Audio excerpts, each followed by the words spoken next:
NSJT, no secrets, just truth, Jezreel, Emil Kavan. You will reach your destiny. You will reach the end of the dream that you live like a king and a queen. I say to you, be not afraid, for you are special indeed. The children of destiny, the outcasts of society, for the truth of reality. Generations, ancestors of past and old have given their life so that your life could matter. Now it's time to be changed. Now it's time to change. The world that you see, you are the beacon, the light, the lighthouse on the hill in the wilderness of darkness. Let your voices be heard, each one loud and proud.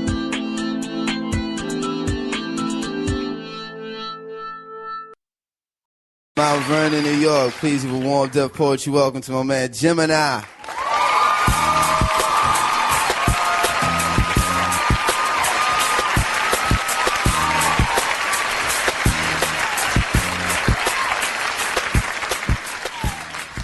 I would stand amidst the fists on the battlefield among an army of red and an army of blue, and I'll stand tall and true as I ask you, what are you fighting for?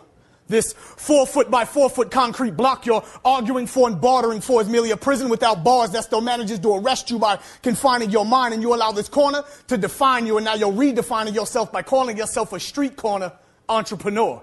And I ask you, what are you fighting for? You see, now you're standing on corners I used to call my own, corners I once considered a safe zone, and now I'm too afraid to let my mother walk to the store alone, because these streets, they're covered with cowardly fake gangsters, and I'm angered at the nonsense. That rag on your head is somehow keeping knowledge from seeping into your brain. Don't you see that you're dying for nothing rather than living for something? You're self-destructing and just fucking your own self over, and I ask you, what are you fighting for? You're waging wars over something that never was and never will be yours, because owning the streets is just a fictitious concept that gets misused by hip-hop dudes trying to pass themselves off as reincarnated gangsters. So, contrary to popular belief, no matter how deep your gang is or how much money you'll think you'll make from crack rocks, the only concrete blocks you'll ever own are the ones that come with steel bars or the ones we call tombstones. So I guess the only decision left for you to choose is whether the fabric in your casket should be red or blue. And I ask you, what are you dying for?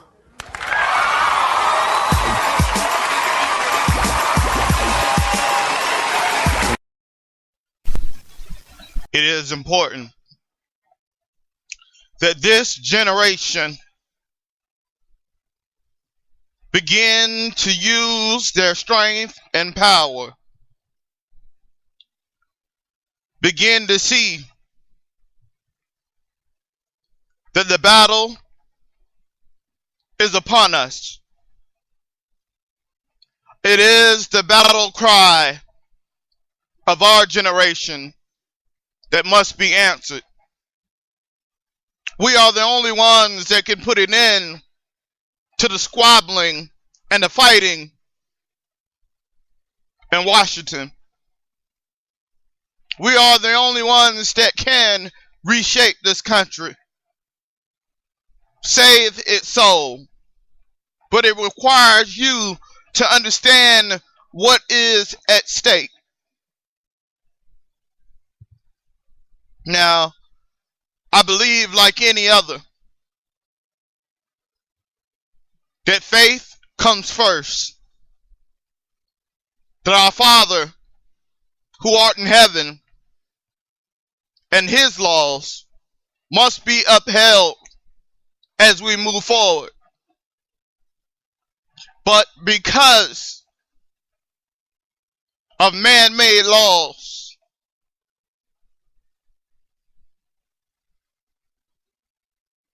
And because of society, we are careening on a course of biblical importance. We are about to be plunged into the dark age. We are about to have a Pharaoh over our heads. We have never seen anything like what is about to come. Now I say this about Generation Zero. Generation Zero has been putting up with this stuff for generation after generation after generation. We have faced all obstacles that we can possibly face. But what is looming over our heads is bigger than one man. It is bigger than our population could handle. We are seeing what I will call a political lynching, where the rhetoric has gotten so partisan and so complex. Americans don't know what to do next. They have no idea what they're hurtling towards, what they're ushering in. Directive 51 is an important document that most have no clue about. It is the National Security and Homeland Security Presidential Directive, which is called Directive 51 for short. Or you can call it Executive Directive 51 for short. Created and signed by the U.S. President George W. Bush on May 4th, 2007. Is a directive which claims power to execute procedures for continuity of the federal government in the event of a catastrophic emergency. Such an emergency is construed as an incident regardless of location that results in extraordinary levels of mass casualties, damage, or disruption severely affecting the U.S. population, infrastructure, environment, economy, and government functions. The unclassified portion of the directive is posted on the White House website on May 9th, 2007 without any further announcement or press briefings, although Special Assistant to George W. Bush, Gordon John Threshold, answered several questions on the matter when asked about it by members of the press in early 2007. The presidential directive says that when the president considers an emergency to have occurred, an enduring constitutional government compromising a cooperative effort among the executive, legislative, and judicial branch of federal government coordinated by the president will take the place of the nation's regular government. The source text indicates that during a catastrophic emergency, the federal government will cooperate as a matter of comity in order to protect the Constitution. Now, comity is being a group of like mind, or being in some sense of friendship or some sense of acceptable terms. Enduring constitutional government means to cooperative effort among the executive, legislative, and judicial branch of the federal government, coordinated by the president as a matter of comity, will, with respect to the legislative and judicial branches, with proper respect to the constitutional separation of powers among the branches, to preserve the constitutional framework under which the nation is governed, and the capability of all three branches of government to execute the constitutional responsibilities and provide an orderly succession of appropriate transition of leadership and interoperability and support of the nation's essential functions during catastrophe emergencies. Unclear what the phrase matter of comedy, but the language supports the Constitution, including separation of powers. The source text from Directive 51 repeatedly reaffirms constitutionality and specific states that recognize each branch of the federal government is responsible for their own continuity programs,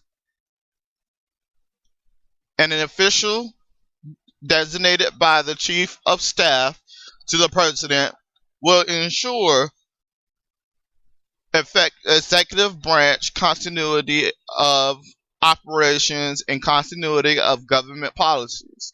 In supporting and enduring constitutional government, efforts will be appropriately coordinated with those of the legislative and judicial branches in order to ensure interoperability and allocate national assets effectively to maintain a functioning federal government. Conservative activists Jerome Corsi and others of the National Lawyers Guild have said that this is a violation of the Constitution of the United States, in that three branches of government are separate and equal, with no single branch concordating the other. The directive created by the president claims that the president has the power to declare a catastrophic emergency. It does not specify who has the power to declare emergency over. Directive furthermore says that in the case of such an emergency, the new position of National Continuity Coordinator will be filled by the Assistant to the President of Homeland and Counterterrorism. This position, held under Bush by Frances Townsend until her resignation on November 19, 2007. And the position has been held by a couple of different individuals. The directive also specifies a continuity policy coordinator committee to be chaired by Senior Director of the Homeland Security Council, staff and selected by the National Continuity Coordinator, shall be the main day-to-day forum for such policy coordination. The directive ends by describing the number of annexes, of which Annex A is described as not classified, but which does not appear on the directive's website. Annex A and the classified continuity annexes which attach hereto have hereby incorporated into the main part of this directive. Security. This directive and information contained here within shall be protected by An unauthorized disclosure protected from an unauthorized disclosure, provided that the exceptions of Annex A, the annexes attached to the directive, are classified and shall be accorded appropriately handled, consistent with applicable executive orders. The National Continuity Policy, Annex A, categories of departments and agencies available from Financial and Banking Information Infrastructure Committee website, indicate that the executive departments and agencies are assigned to one of four categories commensurated with the policies that here have been laid forth. Responsibilities during an emergency. Now, the reception of Directive 51. The signing of the directive was generally not covered by the mainstream U.S. media or discussed by the U.S. Congress, while some of the executive security directives have been issued by previous presidents with their texts kept secret. This is the first to be made public in part.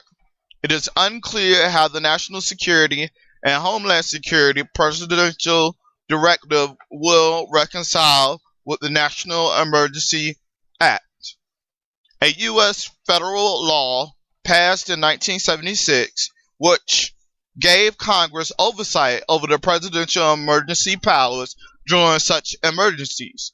The National Emergency Act is not mentioned in the text of the Homeland Security and Homeland Security Presidential Directive.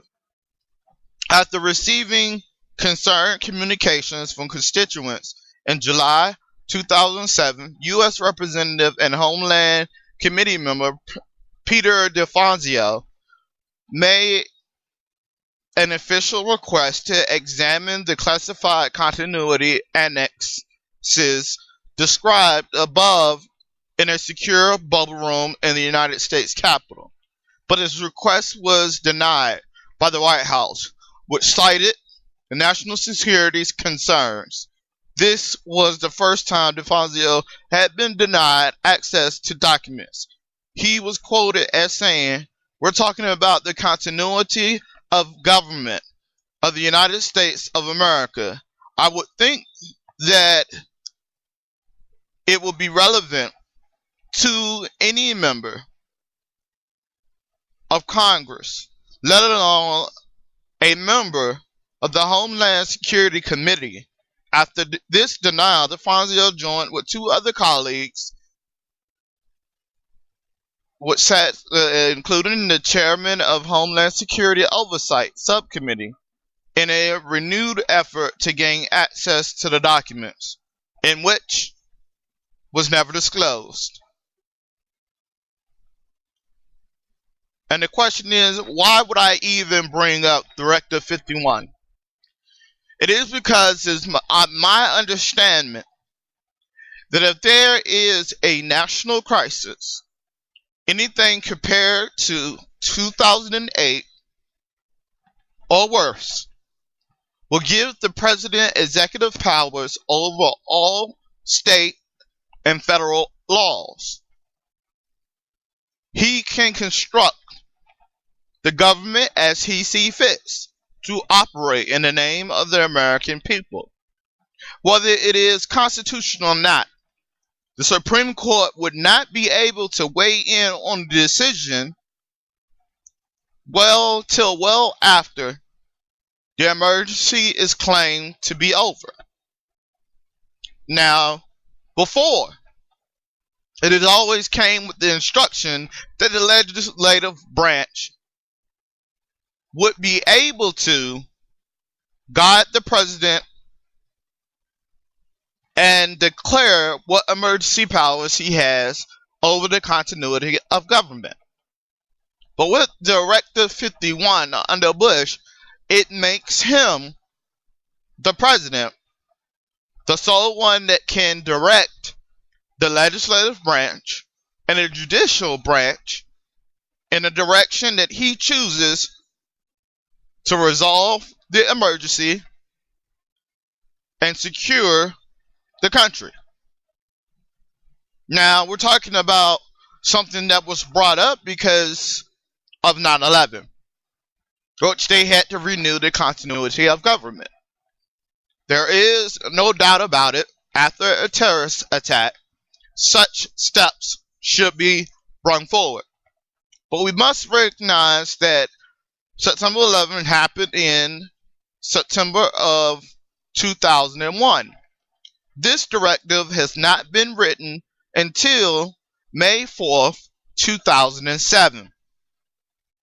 What begins to make you wonder, because in 2008, we had the biggest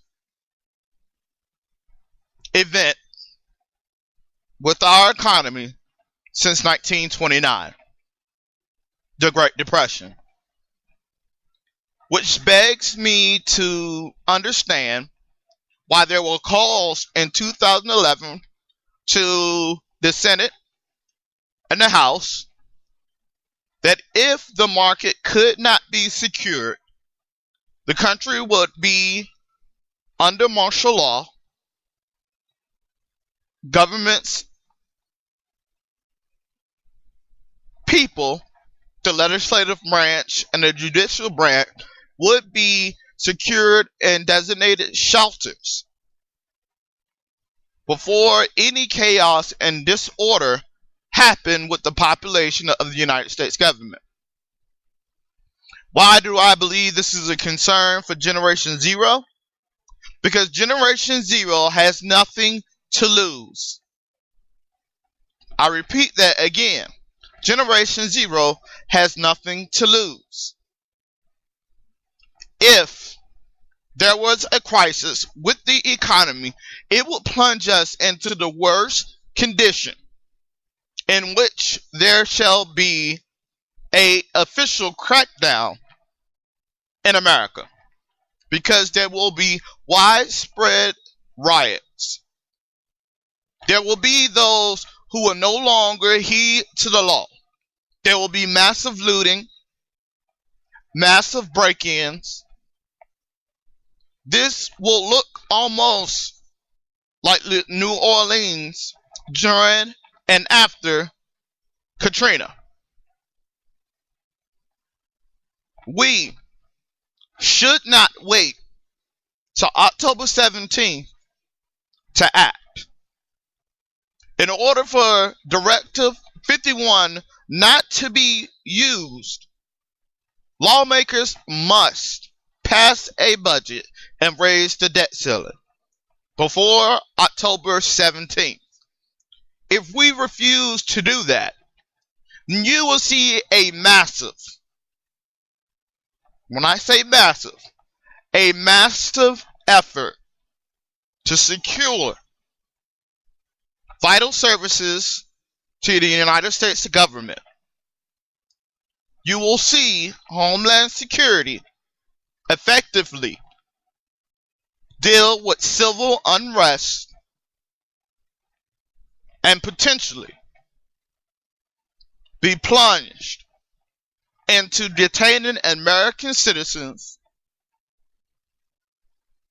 without due process under the law.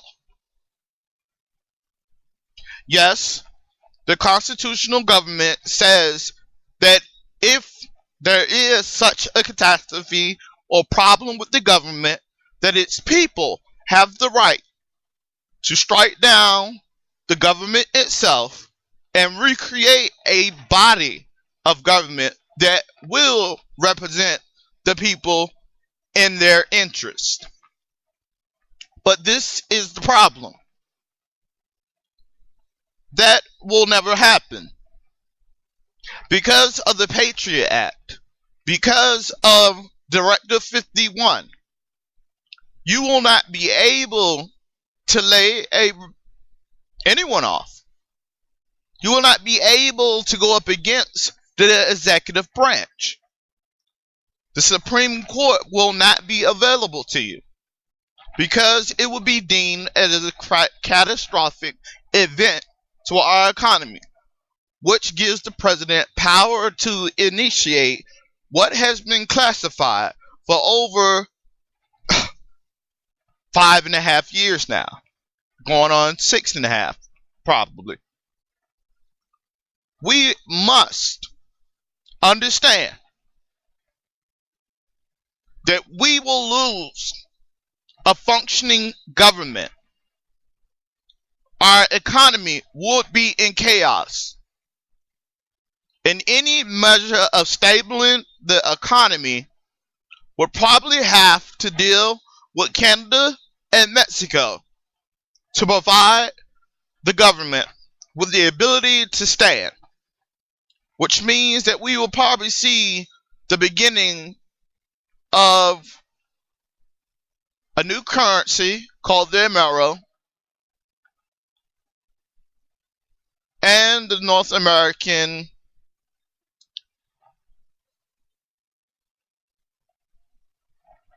Union, which would include Canada and include Mexico as the territories and of the statutes they are within. It will look like the European Union, the African Union, and soon, before we know it, the Asian Union. No one knows what will happen at all. Because the Directive 51 is classified, we can only suggest that in the event of a major catastrophe, that they will suspend the rights of American citizens. They will shut down everything and anything. As we have seen it happen in Iran, as we have seen it happen in Egypt, Libya, Syria, we have seen what will happen. We would be in direct violation of our own beliefs if October 17th comes and the economy is put in jeopardy. We will have no liberty. It is my understanding that a massive force that has been overlaid without your notice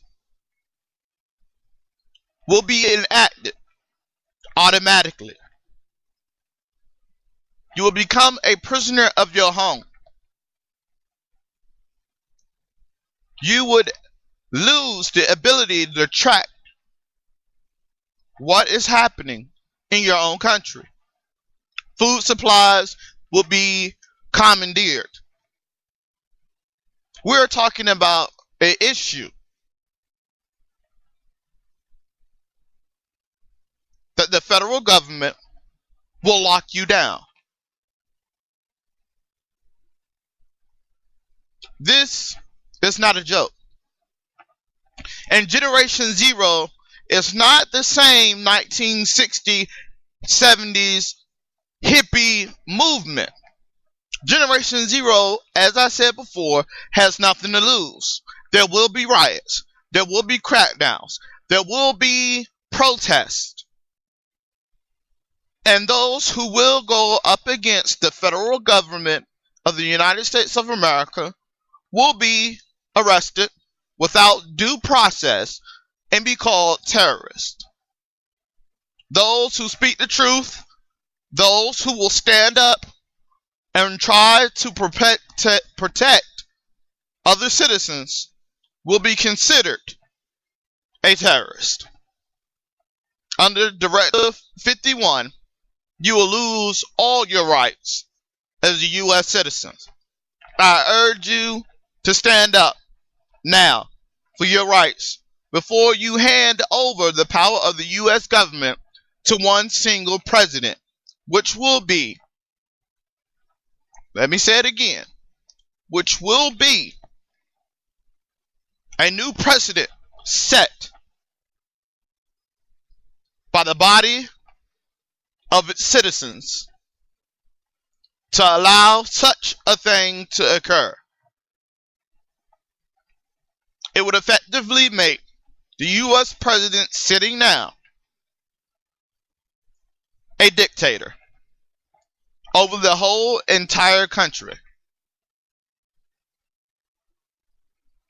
And if you do not believe me,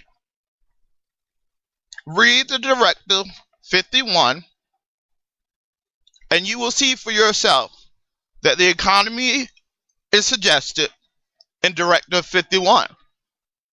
The rest of it is classified.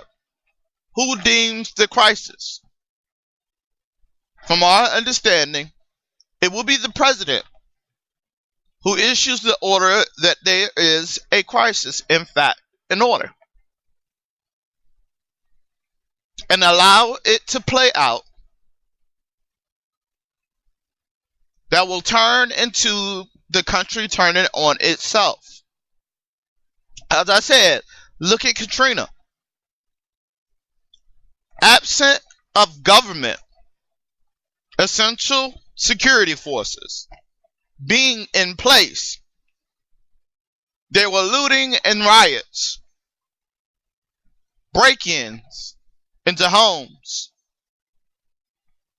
where the citizens themselves in Katrina, in New Orleans, and several other parishes, they had to protect themselves. There was undoubtedly one of the worst humanitarian events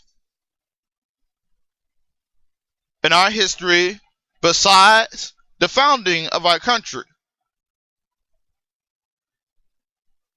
They were shot at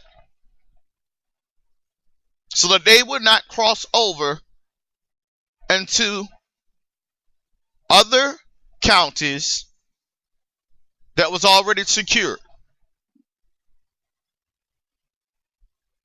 And they still are hashing that out legally.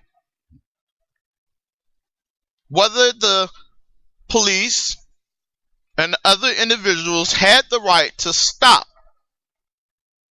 the citizens of New Orleans and the other parishes from being able to escape away from the floods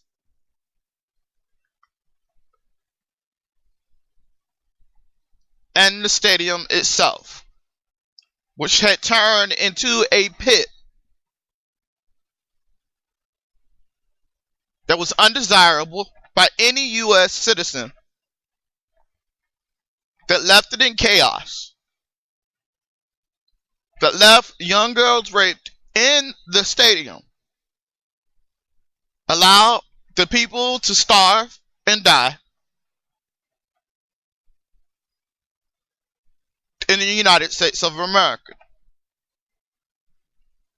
So before we go down the path of thinking that we know that the government could never shut us down and shut us up, we have seen the reports from the NSA that says they're looking at your Facebook pages, they're looking at your phone records, they're looking at everything you do, tracking you by your cell phone.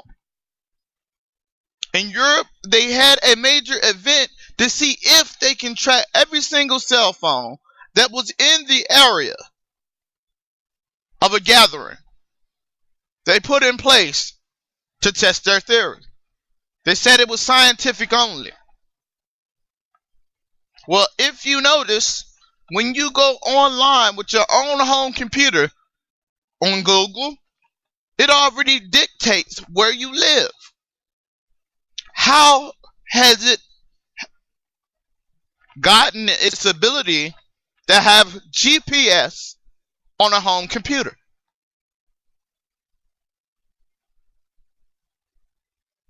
There are those who believe and have been stated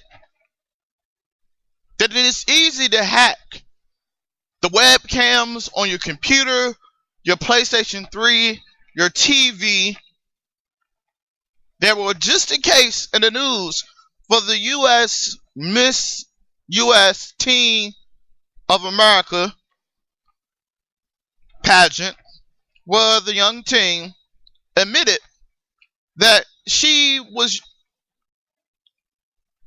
being in the middle of a situation of sex extortion, where one of her classmates from high school hacked into her camera, took nude photos of her, and tried to extort her to commit sexual acts for him to watch. He had admitted that he had hacked into over 30 to 40 webcams, taking pictures and watching them undress, change, and other situations. It is why I am cautious when it comes to young children being able to be on Facebook or let anyone know their personal information, where they live, their phone numbers, all these things that have evolved in the 21st century. Now seems to be a weapon of powerful portion, sorry about that, of the NSA, the CIA, the FBI, and other agencies that are in charge of national security. We will witness unprecedented actions to deal with the civil unrest. It reminds me of Revelations, when the city of Babylon in an hour would collapse, and that the sea will be full of boats saying, "Woe, woe to the city of Babylon." Now, most people would hate to think that America would be that city.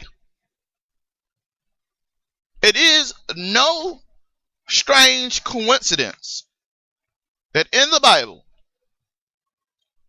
in full length, it describes a powerful nation that will fall. If we look at previous prophecies, the North and the South would battle to the end of days. That the power of the Antichrist would be here before he even arrives.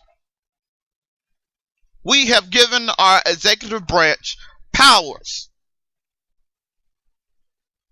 under directives and executive orders freely to use their power to do unimaginable stuff.